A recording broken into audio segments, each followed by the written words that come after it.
é, sem dúvida alguma, a maior expressão de gratidão que eu posso oferecer a Deus.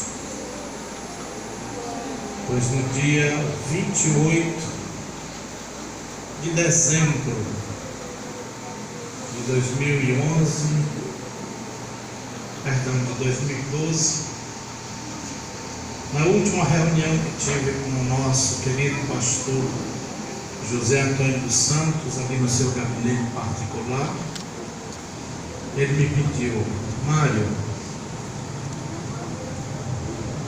você ainda pode fazer alguma coisa por mim? Pode tirar uma dúvida. Eu disse: meu pastor, enquanto eu vida tiver, eu faço qualquer coisa que o Senhor me pedir, seja de pequena, média ou grande monta. Ele me disse: então vá para Brasília. Eu preciso de você em Brasília. Chegue lá, se apresente ao pastor Sivaldo e ele vai lhe dizer o que você vai fazer. No dia 29, eu peguei 2 mudas de roupa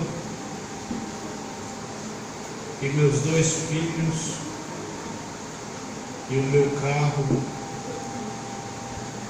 abasteci, troquei os pneus, fiz revisão e saí às 7 horas da noite, parando somente nos postos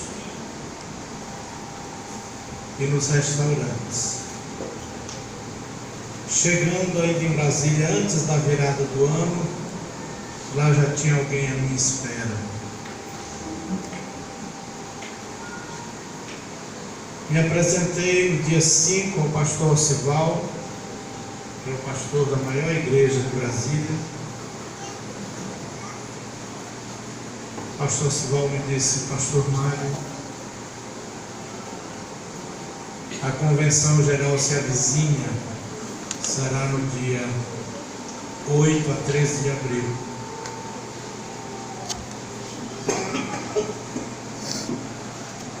E nós queremos que o Senhor nos ajude. Eu tenho muita gente, a convenção do pastor Sóstenes também colocou um contingente à disposição, e a outra convenção do pastor Djalma também colocou um contingente à disposição. Então, amanhã estarão chegando aqui os membros da diretoria da CGADB, e nós estaremos lhe apresentando aos presidentes e à mesa diretora para que o senhor nos ajude na organização da convenção. E ali, meus irmãos, o pastor Ednilson esteve naquela convenção, muitos pastores que estão aqui estiveram, passou pela nossa mão. Eu digo nossa porque minha esposa, pastora Adélia, organizou o lado feminino, que foi no Centro de Convenções de Brasília, enquanto a nossa foi no Parque da Cidade. Foi a maior convenção já realizada e talvez a maior que se realizará. Nós tivemos ali 55 mil pessoas de fora.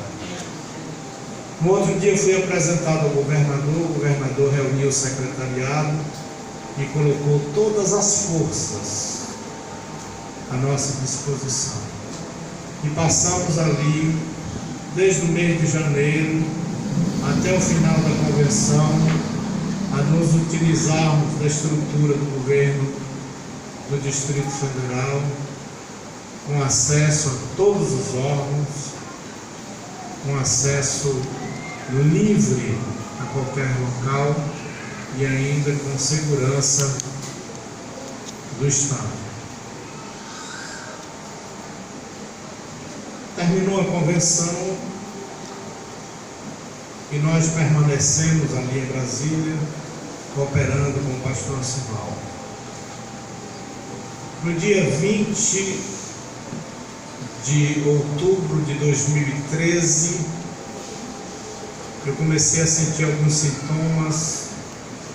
Nós tínhamos a convenção local e minha missão era receber os pastores que chegariam de avião, todos eles, em torno de 600 pastores. E eu montei uma estrutura e fui recebê-los, inclusive o pastor Belberto e o pastor José Antônio dos Santos, a quem eu fui buscar no Kubitschek Palace, ele e o pastor João. Foi meu último ato, porque dali, depois da janta com o pastor Zeneco e o pastor João, e os deixei no hotel, eu fui direto para o hospital e ali fiquei 58 dias interno, onde perdi o pé esquerdo e tive que fazer uma amputação antitibial. Não querendo mais permanecer em Brasília e nem querendo voltar para Alagoas, fui para o meu estado, o estado do Acre. Senão eu quero saudar os irmãos de Rondônia, meus vizinhos. E ali no Acre permanecemos 1 ano e 8 meses, porque temos família ali, temos propriedade também. E no dia do meu aniversário eu estava reunido com toda a minha família, num churrasco, e de repente a vista apagou, fiquei totalmente cego. Procurei a medicina, eles me disseram que não tinha jeito. Alguns dias depois, comecei a sentir outros sintomas e fui ao hospital, e lá fui hospitalizado e diagnosticado como renal crônico, tendo que fazer hemodiálise 3 vezes por semana. E ali no hospital eu bati no tatame. Eu disse: Deus, eu não preciso mais viver. Eu nunca mais verei Alagoas, nunca mais verei meus companheiros, e daqui é para o céu. Passei 28 dias ali no hospital, e Deus me tirou daquele hospital, graças a Ele e aos cuidados da minha esposa, fiel companheiro que não se apartou de mim. Passados alguns dias, como eu já havia servido no Amazonas como pastor, então o pastor presidente dali do Amazonas soube do meu estado e enviou o tesoureiro da convenção, e ele chegou lá e me disse: estou aqui ao envio do pastor Jonatas Câmara, presidente da SEADAM, o talão de cheque da SEADAM, para pagar qualquer despesa que você tenha, mas a ordem é lhe levar para Manaus para me tratar. De sorte que pegamos o avião com toda a família e viemos para Manaus. Quando chegamos em Manaus, já havia ali um apartamento mobiliado, uma área nobríssima. E a igreja também passou a cuidar de mim. Já havia uma clínica particular para ver a questão da minha visão. E quando a médica me examinou, disse: seu Mário, o olho direito está perdido.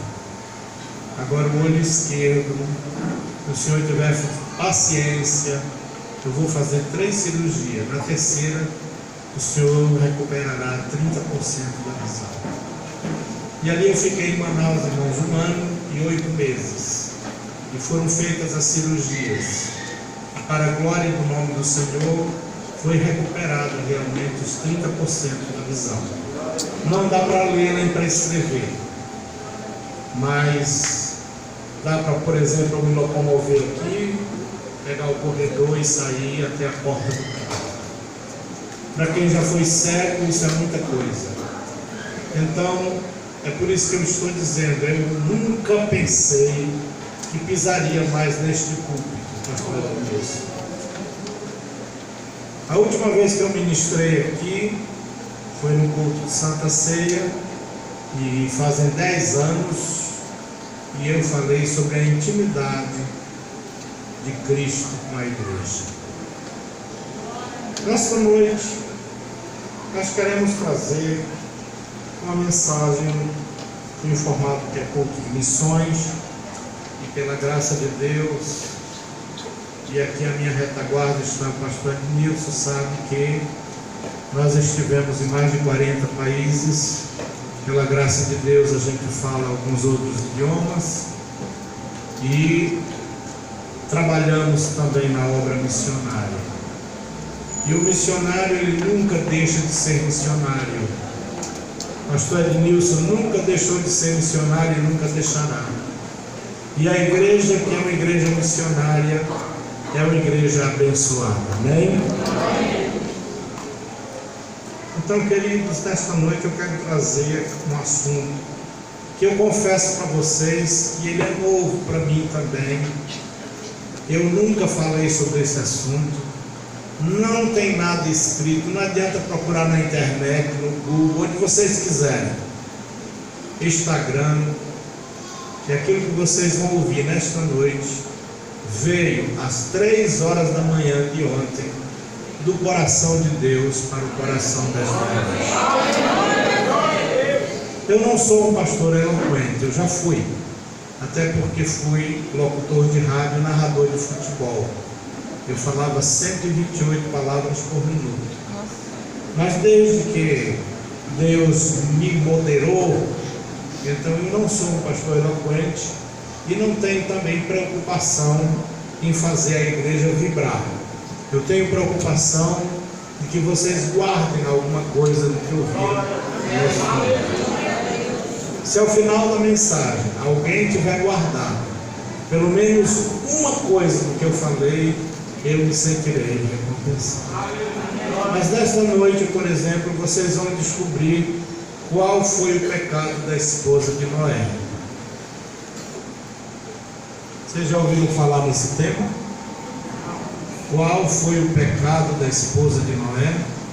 Eu poderia até deixar uma enquete aqui e dar 6 meses para os irmãos pesquisarem. Mas nesta noite vocês vão ficar sabendo de graça qual foi o pecado da esposa de Noé. Eu quero tomar por base a meditação desta noite, com todo respeito aos teólogos à minha frente, a minha retaguarda. Eu quero dizer que nesta noite nós queremos falar sobre as 7 feridas que todo cristão deverá conhecer. Qual é o tema? As 7 feridas que todo cristão deverá conhecer. Um pouquinho mais alto. As 7 feridas que todo cristão deverá conhecer. Só mais desta vez. As 7 feridas que todo cristão deverá conhecer. Muito bem. Eu não estou com a Bíblia porque eu não vou ler, então eu não posso ser hipócrita. Mas dos 31.173 versículos da Bíblia, aqui tem guardado 7.500. Amém.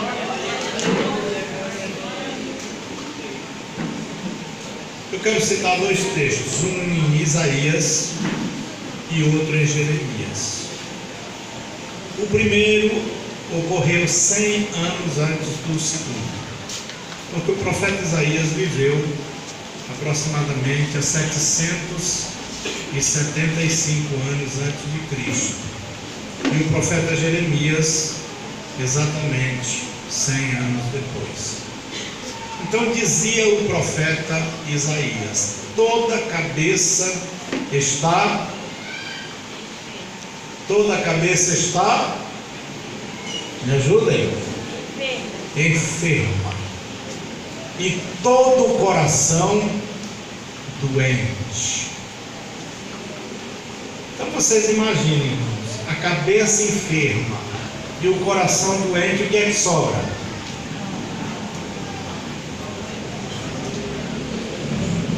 Cabeça enferma e coração doente, o que é que sobra? Não sobra nada, irmãos.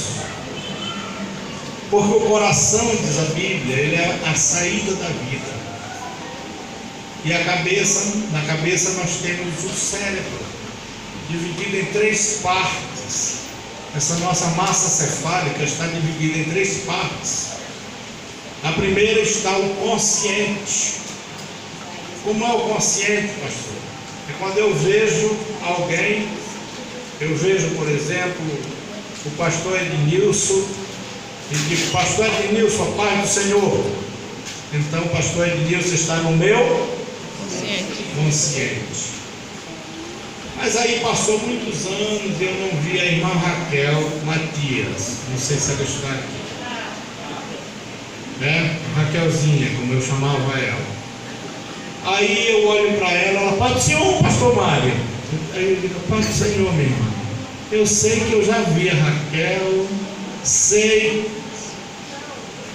que já convivemos juntos, já comi na casa dela, mas não lembro quem é. Então está no subconsciente. Aí com muita luta eu vou puxando e trago para o consciente. Mas a outra parte do cérebro está o inconsciente. Quando eu encontro, por exemplo, a irmã Vandete, não sei se ainda vive. A irmã Vandete, minha querida pastora, recebe meu abraço e um beijo na testa. Me recebeu muitas vezes na sua casa. Mas eu olho para ele e não a reconheço. E ela: pastor Mário, você não está lembrando de mim, não? Ou não? Então aí já é outra parte do cérebro. Qual é ele? Inconsciente. Então nós temos o consciente, o subconsciente e o inconsciente. Muito bem. E no coração, a Bíblia diz que é o coração a saída da vida. Grande sábio Salomão dizia: sobre tudo que se deve guardar, sobre tudo que se deve guardar, guarda o teu coração, porque dele procedem as saídas da vida. Então, queridos, toda a cabeça está enferma e todo o coração doente. Aí o profeta Jeremias, 100 anos depois, foi o único profeta que viu a situação de Israel. Aí ele diz assim: por que está ferida a filha do meu povo, como que com chaga mortal? Ele inquiria. Aí ele se questionava: porventura não há bálsamo em Gileade? Porventura o unguento se acabou? Por que então permanece ferida a filha do meu povo? E nesta noite nós vamos responder por quê. Dá para dizer amém? Amém. Muito bem. O tema da mensagem é: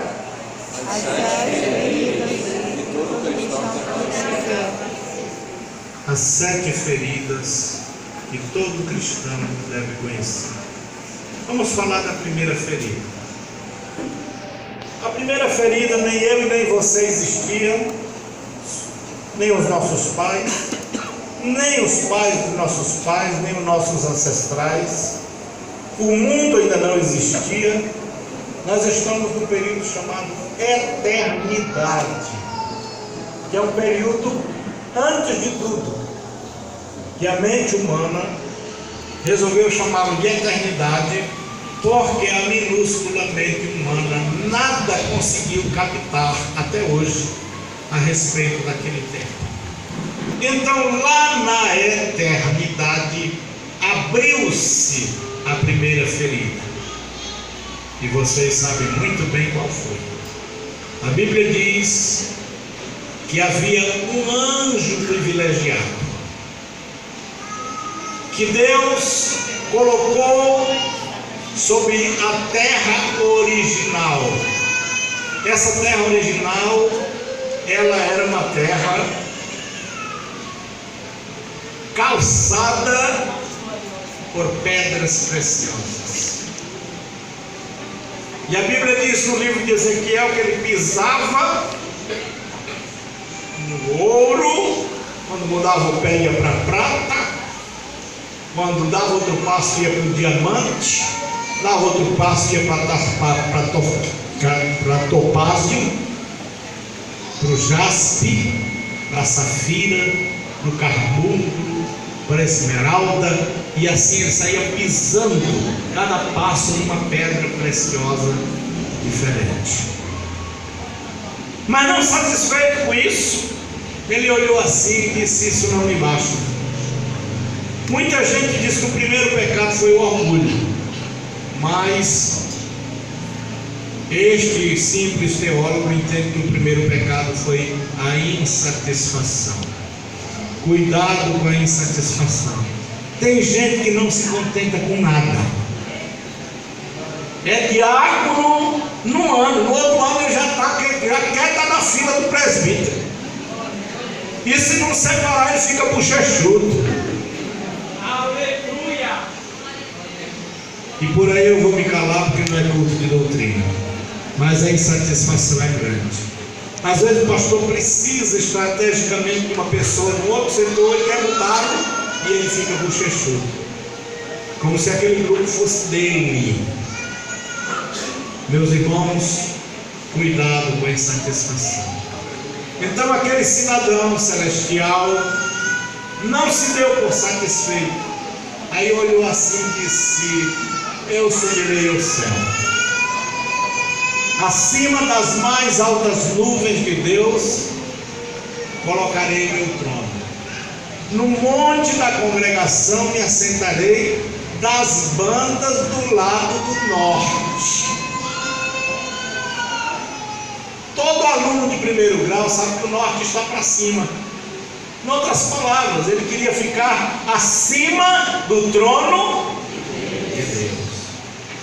Aí Deus olhou assim e disse: é isso que você quer? Pois eu vou lhe deportar daqui. E no momento em que Deus deu a ordem, ele foi deportado de lá, e abriu-se aqui então a primeira ferida, lá na eternidade. Só isso aí dá um livro, tá? Mas não vamos falar mais sobre a primeira ferida. Aí Deus pegou, não vou dizer que Deus se entristeceu, mas Deus ficou planejando como é que ele dava continuidade ao seu projeto. Aí Deus pegou um jardim e plantou. Se ele plantou é porque ele já tinha muda.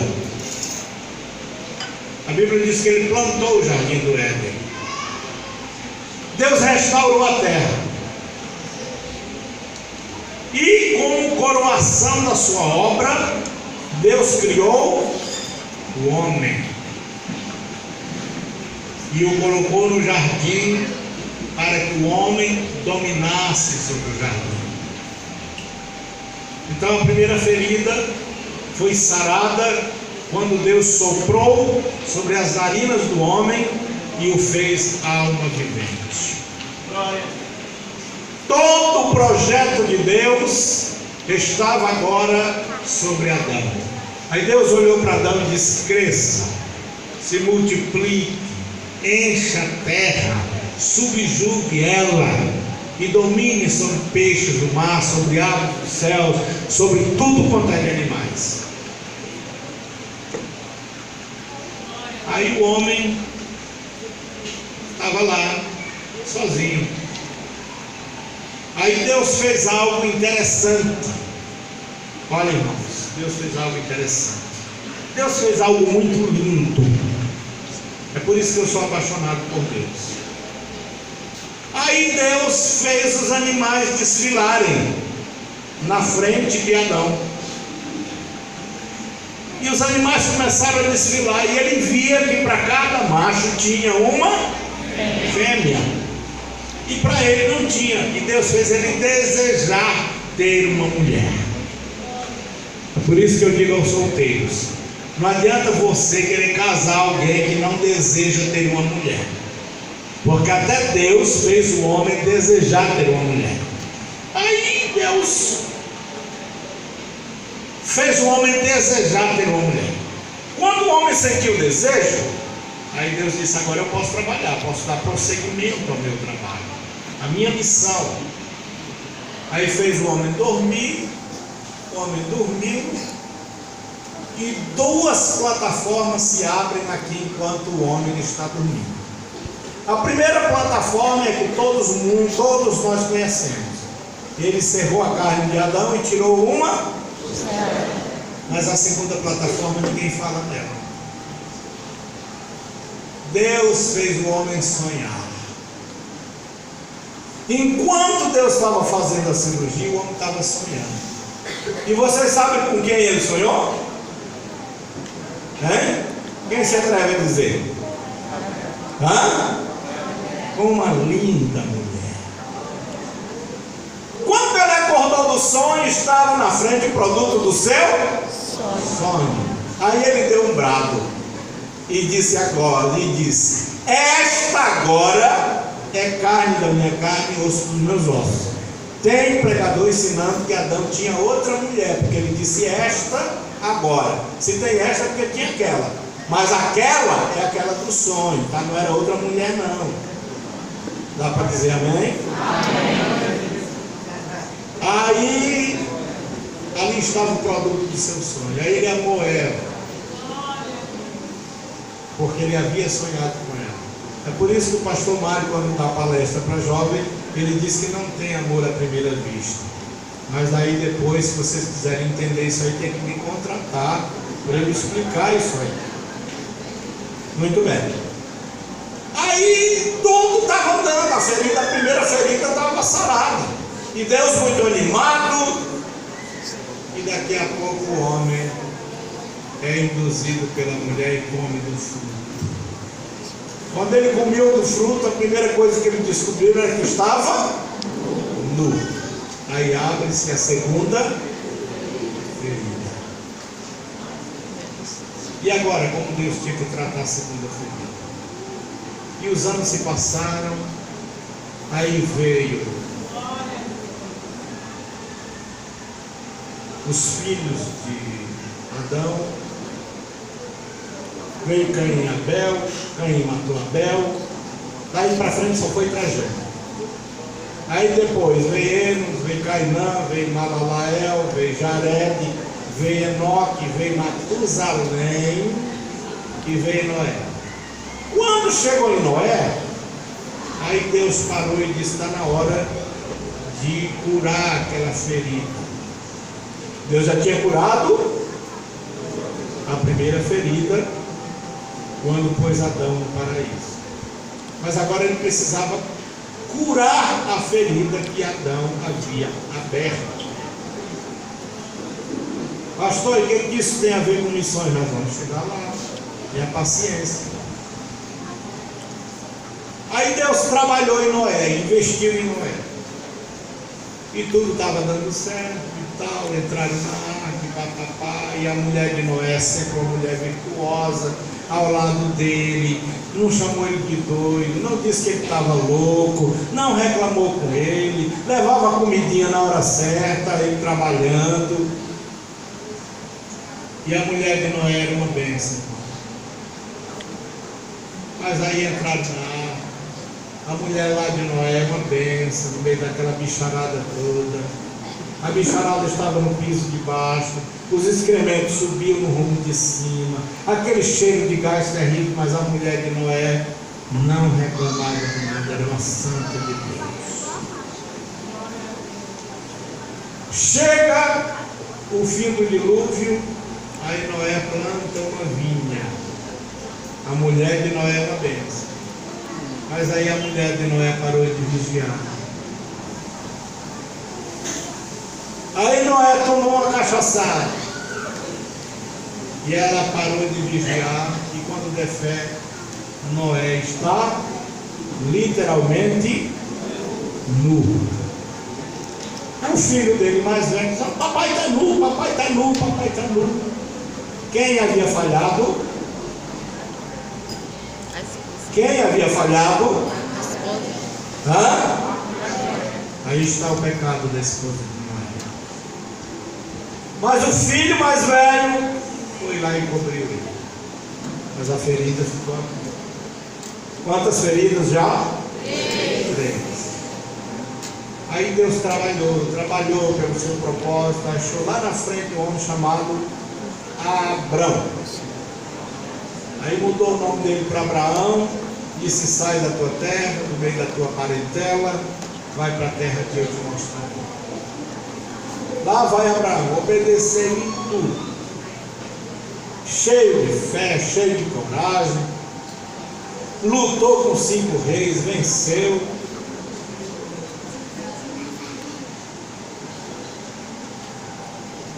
Foi o primeiro a pagar o dízimo. Uma bênção. Aí houve uma fome na terra. Vai para o Egito. Quando ele chegou no Egito, aí o faraó olhou e disse: quem é esse cidadão que chegou aí? Não sei. O pessoal lá da terra de Canaã. Procura e investiga. O nome dele é Abraão. E a moça? Vou perguntar. E essa moça? Minha irmã. O faraó manda buscar. Bota ela no seu harém para ser tratada por uma esteticista. Vocês sabem como era o nome da esteticista de Sara? Quem sabe? Eu estou pobre, mas ainda posso pagar a pizza. Hã? Sabem não? Na Bíblia é dízimo, está na Bíblia.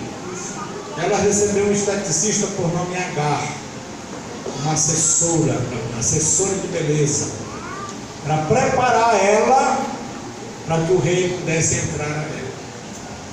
No meio da viagem, Deus apareceu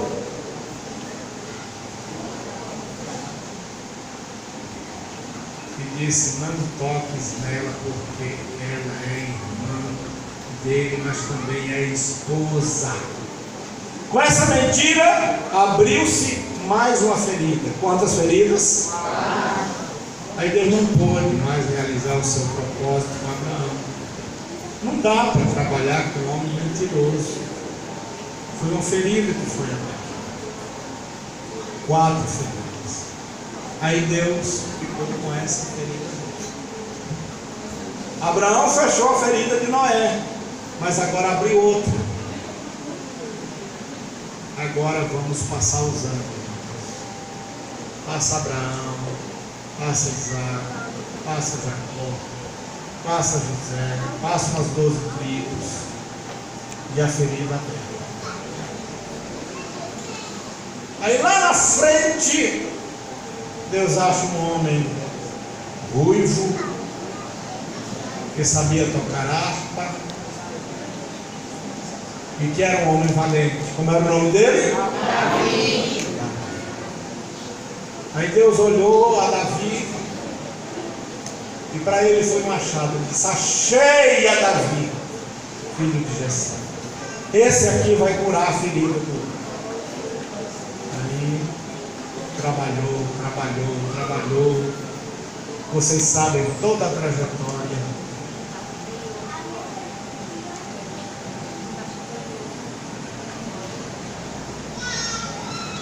Determinado dia, ao invés de Abraão, ao invés de Davi ir para a guerra, fica em casa no palácio. Lá do terraço ele vê uma mulher se banhando e manda buscar. Lá abriu-se a Oi? A quinta-feira. Abriu-se a quinta-feira. Ah, meus irmãos, foi doloroso para Deus. Foi doloroso para Deus. Muito doloroso. Mas parecia que Deus, que é a fonte de todo o conhecimento, fonte de todas as leis, agora eu quero os advogados que estiver por aqui para me ajudar. No nosso CPP, Código de Processo Civil, Penal. existem Penal. 5 estados de excludência. Os advogados podem confirmar ou eu estou errado? 5 estados de excludência. O que é isso? São 5 tipos de crime que uma pessoa pode praticar e pode ser absolvida sem ser condenada. Ou mesmo que esteja condenada, ela pode ser posta em liberdade. Vocês sabiam disso? Quem sabia disso? Vamos a ele. O primeiro é estado de necessidade. Vamos responder. A primeira excludência é Estado de necessidade. estado de necessidade. Pastor, explique. Vão para o Google. Segundo, estado de necessidade. Vou só dar uma palhinha aqui. Se a pessoa, por exemplo, está morrendo de fome e vê um pão e ele pega aquele pão para não morrer de fome, ele não haverá de ser processado, porque ele está no estado de necessidade. Está na lei, está no Código de Processo Civil, está lá. Processo penal. Código de Processo Penal, perdão. Obrigado. Segundo, exercício regular do direito. O que é isso, pastor? Tem uma mulher grávida, já chegou no hospital morrendo. Aí os médicos têm que decidir se salva a criança, mata a mulher. Se matar a mulher, salva a criança. Não dá para salvar os dois. Às vezes a família é consultada, às vezes eles mesmos tomam a decisão. Ali está o exercício regular do direito. Segundo estado de excludência. Terceiro estado de excludência, todo mundo conhece. Legítima defesa. Isso aí não precisa explicar. Quarto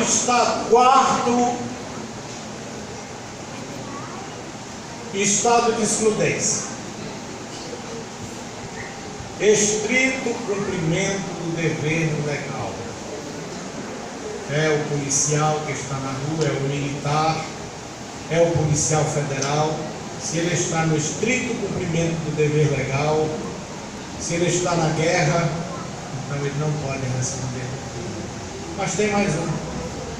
E esse Deus utilizou. Deus não utilizou nenhum dos outros. E foi muito falado esse fim de ano. Foi muito falado. Quem se atreve a dizer qual é? É o indulto. Só quem tem a autoridade para dar o indulto é o rei ou o presidente da república. Aí Deus olhou lá de cima, já tinha trabalhado tanto, já tinham sido abertas quantas feridas? 5 feridas. Aí Deus pegou e disse: eu vou fechar essa ferida. Eu mesmo, eu tenho autoridade, eu vou dar o indulto a Davi. Aí viu a conversinha, o pessoal conversando. Porque Davi pecou. Aí Deus chegou assim e disse: que conversa é essa? Davi, vem cá. Pode nisso, vem cá. Aí Deus botou a mão assim em cima de Davi e disse: vocês estão vendo Davi aqui? Não, sim, senhor. Esse aqui, ó, nunca pecou. Vocês estão ouvindo? Sim, senhor. Ele pecou? Não, senhor. Não foi desse jeito? Foi desse jeito. Aí Deus sarou a ferida. Aí Deus continuou o processo. Nós estamos na quinta ferida. Aí Deus, através de Davi, ele levantou uma nação poderosa, chamada Israel. Mas agora o profeta diz que essa nação está ferida. E o que foi que Israel fez para essa nação toda estar ferida? Aqui entra a parte missionária. Olhem, irmãos, Deus colocou Israel no meio da terra. Prestem atenção. Geograficamente, Israel estava no meio da terra, no centro da terra. Se ela fosse para o norte, no rumo do Líbano, era a menor distância. Se ela fosse para o sul, em direção ao Egito, era a menor distância.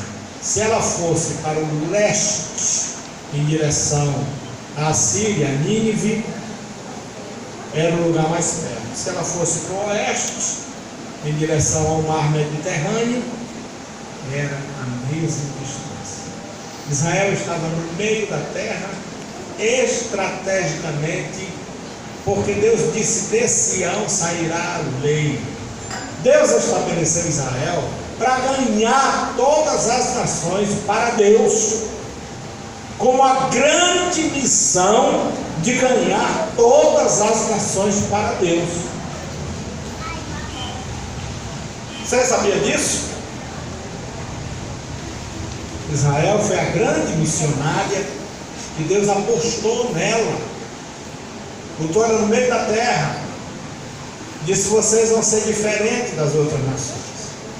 Vocês não vão adorar os deuses das outras nações. Ao contrário, eu vou fazer prodígios, eu vou fazer maravilhas, e as nações vão ser atraídas a adorar a mim por causa de vocês. Agora, irmãos, para que Israel ganhasse as nações vizinhas, eles precisavam o quê? Quem sabe me dizer? Conquistar. Vocês não estão gostando, né? Estão muito calados. O que eles precisavam, irmãos? Conquistar. Hã? Conquistar. Pregar? Palavra. Olha, irmãos, o processo missionário, ele começa com esvaziamento.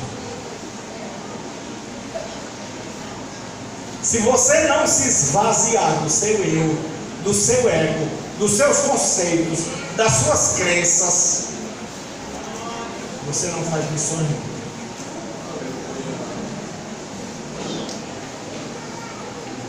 Eu comecei a viajar para os países da América Latina aos 17 anos. E vi muitos obreiros fracassarem, porque quando chegavam nos países, principalmente os países mais pobres, como Bolívia, como Peru, como Paraguai, como Nicarágua, como Honduras, eles olhavam assim, diziam, as mulheres diziam assim: eu tenho nojo desse povo. Como é que você, tendo nojo de alguém, você vai conseguir conduzi-lo a Cristo? Eu tenho nojo das comidas dele. Quando o missionário embarcava aqui no Brasil, levava 3, 4 malas, mas não era de roupa não, era feijão, arroz e charque. Eu não como essas comidas desses bolivianos, eu não como as comidas desses peruanos, eu não como a comida desses paraguaios, é imunda. Irmãos, se nós não nos esvaziarmos e amarmos esse povo, nós nunca vamos fazer missões. Dá para dizer amém, ao menos com raiva? E foi exatamente o que Israel fez. A ferida que se abriu aí foi que Israel não amou nenhuma das nações. Me mostrem, irmãos, eu desafio os 10 teólogos que tem aqui e todos os demais, qual foi a nação de Israel que Israel amou? Me mostra. Qual foi a nação que Israel abençoou? Teve alguma? Ao contrário, declarou guerra. Como é que você, fazendo guerra com alguém, você ganha ela para o seu Deus? Outra coisa, ao invés deles adorarem a Deus e fazer o que Deus tinha mandado, eles saíam e iam adorar os deuses das nações vizinhas. Foi por isso que o profeta Isaías disse que toda a cabeça estava enferma e todo o coração doente. Aqui está a grande ferida que foi aberta no Velho Testamento. É a sexta ferida. A grande ferida. Israel não conseguiu amar ninguém. Israel não conseguiu evangelizar ninguém. Israel não conseguiu proteger ninguém. Não conseguiu defender ninguém. E não conseguiu converter uma só pessoa a Deus. E o profeta Jonas ficou chateado quando Nínive se arrependido. Tem que ouvir, irmãos. Quando Deus enviou Jonas a Nínive, o que foi que Jonas fez? Jonas disse: eu não vou, porque eu não quero. Eu sei que Deus é bondoso. Se eu pregar lá 3 dias, a cidade vai se converter. E eu não tenho interesse que essa cidade se converta. Eu quero é que eles morram. Eu quero é que eles morram. Embarcou no navio, veio para a Espanha. Totalmente diferente. Deus preparou um grande peixe e fez o peixe viajar com ele 12.400 quilômetros. Pastor, o senhor mediu? Medi. Eu com meus alunos medimos. O peixe viajou com ele 12.400. Pastor, mas está comprovado cientificamente? Tá. Nós medimos a quilometragem, fizemos um mapa, temos um mapa por onde o peixe viajou e procuramos cientificamente saber quantos quilômetros por hora aquele peixe nada. E chegamos à conclusão que em 3 dias o peixe viajou 12.400 quilômetros. Vomitou ele nas praias de Nínive, em terra seca. Aí ele saiu andando, cheirosinho, foi e pregou em Nínive. O rei apregou um jejum, que até os animais jejuaram. Pastor, mas como os animais jejuaram? Amarraram eles nas árvores, eles não podiam pastar para comer. Nínive se arrependeu. Deus perdoou Nínive. Aí ele pegou e se deitou debaixo de uma arvoreira. E Deus mandou um bichinho e cortou a raiz da borboleira. A borboleira secou e começou a espraguejar. E Deus disse: não, tu tens misericórdia da borboleira que hoje nasce e amanhã morre. E não teria eu piedade de uma cidade de 120.000 homens que não sabem discernir da mão direita da esquerda? Então aqui está, irmãos, a grande ferida. Hoje, se nós quisermos fazer missões, nós temos que amar os povos para onde nós vamos fazer missões.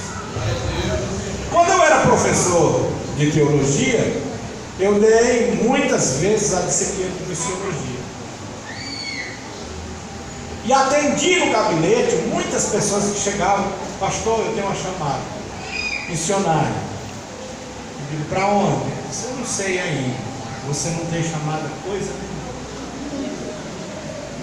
Uma pessoa, quando tem uma chamada, ele já tem um país, ele já ora por aquele país, ele já procura saber o idioma daquele país, ele já procura saber a cultura daquele país, porque o missionário não vai levar a cultura daqui para lá, não. Ele tem que se adaptar à cultura de lá, ele tem que comer a comida de lá, ele tem que dormir a dormir de lá. Ele não vai levar a cultura daqui para lá, ele vai levar as boas novas de salvação. Olha, irmãos, o pastor Ednilson aqui é minha testemunha, porque ele estava comigo e eu com ele. Nós fomos visitar um missionário, que a casa dele, benção a Deus, era de luxo. Agora na casa dele não entrava nenhum nacional, não vou dizer o país. E não é um país pobre, não. A comida dele era toda brasileira. Quando nós chegamos lá, ele botou bife para a gente comer, com salada, com feijão, com macarrão. Eu fiquei olhando assim, quantos anos o senhor está aqui? Estou aqui há 12 anos. Certo, muito obrigado. Meus amados e queridos irmãos, aqui está a grande chaga, não é nem uma ferida, aberta. Razão pelo que Israel não conseguiu cumprir sua missão. Então a ferida estava aberta, eu já vou declinando para o final. A ferida estava aberta, a sexta ferida, e Deus olhando lá de cima e vendo todo mundo se perdendo. Aí ele olhou assim, para o lado direito dele, e disse: meu filho, é o jeito de você ir abrir mais uma ferida. Porque quando a ferida está muito infeccionada, você só sara ela se você abrir outra. É verdade ou não? Sim ou não? Sim. Aí Deus mandou o seu filho, irmãos. E ali no alto da cruz foi aberta a sétima ferida, para poder sarar a chaga que estava cometendo todo o povo de Israel. E através daquela sétima ferida, que foi o sacrifício perfeito de Jesus, Jesus sim trouxe o Evangelho completo. Eu parabenizo esta igreja que faz a obra social. Eu participei de um evento aqui no Natal, onde esteve Cassiane, onde foram doadas 1000 cestas básicas. Porque Jesus pregava o Evangelho completo. Ele pregava o Evangelho, mas ele dava comida ao povo. E a proposta do Evangelho de Jesus foi anunciada por João Batista: o que está alto se abaixará, e o que está baixo se elevará. É um nivelamento. Ali não tem ninguém maior que o outro, não. Se tiver algum pastor aqui pensando que é grande, está enganado. Você é do mesmo tamanho do teu irmão. Diga amém. Ao menos com raiva, mas diga. Queridos, para fazermos missões, temos que nos esvaziar das nossas crenças, das nossas crendices, dos nossos preconceitos, dos nossos desejos, das nossas vontades, do nosso prazer. Temos que deixar de ser hedonista e temos que nos dar, amar aquela nação, amar aquele idioma. Quantas vezes eu vejo missionário dizendo que o espanhol é um português mal falado? Eu fico revoltado. Eu digo para ele: você é um bruto. O espanhol é falado em 28 países do mundo. Em todo país do mundo. Olha, irmãos, eu estive na Europa, eu estive nos Estados Unidos, eu estive na África. Em todo aeroporto tem lá escrito em inglês e espanhol as indicações. Quando acabava em um bruto dizendo que o espanhol é um português mal falado. Aí não aprende o idioma nunca. Tem missionário que morre e não aprende o idioma. Sabe por quê? Porque ele nunca amou aquele idioma. Você tem que amar o idioma. Você tem que amar as pessoas do jeito que elas são. Aleluia! E você tem que orar por elas desde aqui. Você tem que começar a amá-las desde aqui. Deus nos ajude, que Deus nos abençoe. Aqui estão as 7 feridas que todo cristão deverá conhecer. É só colocar em prática. É só colocar em prática. Agora, para encerrar, eu quero dizer que tem uma ferida que o cristão pode reabrir. Jesus deixou ela fechada, mas o cristão pode reabrir. Está lá no capítulo 6 de Hebreus, dizendo que é impossível que aqueles que uma vez foram iluminados provaram o dom celestial,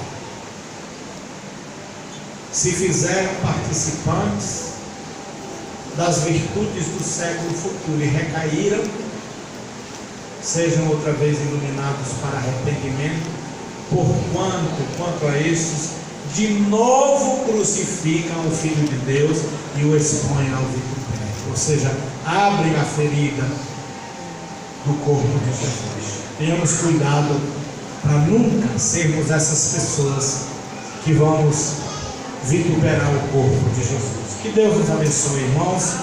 Se não alcancei vocês, se vocês não gostaram, me perdoem, mas foi o que Deus mandou para vocês.